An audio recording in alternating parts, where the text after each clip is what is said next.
Kumusta? Tara, may ibabahagi akong isang napakagandong kwento sa inyo. Ito'y isang sinaunang alamat na hindi lang tungkol sa mga ibon, kundi tungkol din sa kapangyarihan ng isang pangarap. Samahan niyo akong tuklasin ang alamat ng lawin. Di ba? Napapatingin ka rin ba sa langit, tapos makikita mo yung lawin? Parang ang sarap-sarap ng buhay niya. Ang layo-layo sa taas, malayang-malaya. Yun pala, may malalim na kwento sa likod niyan.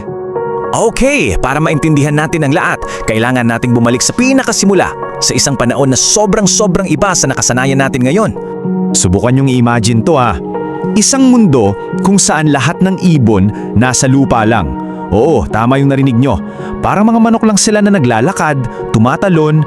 Yung langit, ayun, blanko, tahimik, walang kahit anong lumilipad. Pero, syempre, sa bawat grupo, laging may isang naiba, di ba? At yan, si Lawin. Habang yung iba kontento na sa lupa, siya gabi-gabi nakatingala. Ang pangarap niya, simple lang pero parang imposible. Mahawakan yung mga ulap. Kakaiba no? At dito natin makikita yung malaking pinagkakaiba nila. Para sa karamihan, yung mindset nila, okay na to. Ligtas tayo dito sa lupa. Nandito na pagkain natin. Nandito ang lahat. Pero si Lawin, para sa kanya, yung langit, yun ang tunay na kalayaan. Parang may nakikita siyang future na hindi pa nakikita ng iba. At syempre, pag may bago kang ideya, anong kasunod? Yung mga kokontra. Mismong si Kuwago na kinikilalang pinakamarunong sa kanila ang nagsabi, "Naku, kalokohan lang yan. Andito na sa lupa lahat ng kailangan natin." Parang sinasabi niya, "Huwag ka nang mangarap, Lawin. Masasaktan ka lang." Okay, so dito na papasok yung pinaka-exciting na part. Dito masusubok kung yung pangarap ba ni Lawin ay pangarap lang talaga o may mas malaki pa itong patutunguhan. Kasi eto yung maganda kay Lawin eh. Hindi siya yung tipong puro salita lang. Talagang pinagtrabahuhan niya. Araw-araw, mula pagsikat ng araw hanggang sa paglubog nito. Pinalalakas niya yung mga pakpak niya. Pinag-aralan niya kung paano gumalaw yung hangin. At lahat ng pang-aasar sa kanya, imbes na madown, ginawa niyang panggatong, fuel para lalo siyang magpursige. And then, nagkaroon ng malaking pagbabago. May lumabas na propesya, isang babala tungkol sa isang dambuhalang baha na lalamunin ang buong lupain. Pero para sa marami, kwentong barbero lang yan. Hindi nila pinansin. Pero, totoo pala. At ang bilis ng mga pangyayari. Unang araw, dumilim ang langit, nagsimula umulan. Pangalawang araw, yung lupa naging putik na. Anod na ang mga pugad nila.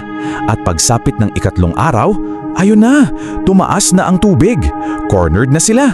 Wala nang matatakbuhan. Habang lahat nagpapanik at takot na takot, si Lawin, doon niya na-realize, yung pangarap niya hindi lang pala para sa sarili niya, may mas malaki palang dahilan. Ito na ang sandali niya. Kaya sa isang malakas na talon, gamit ang buong lakas niya, nilabanan niya yung bagyo. Ipinag-aspas niya yung pakpak niya at sa kauna-unang pagkakataon, lumipad siya. Imagine niyo yung esenang yon. Ang ibong buong buhay nasa lupa lang, ngayon nasa langit na, kasabay pa ng malakas na unos.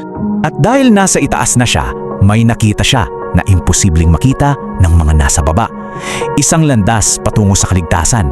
Isang tuktok ng bundok na mas mataas pa sa baha.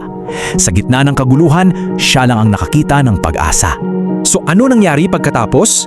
At higit sa lahat, anong aral ang pwede nating pulutin mula sa kabayanihan niya ito?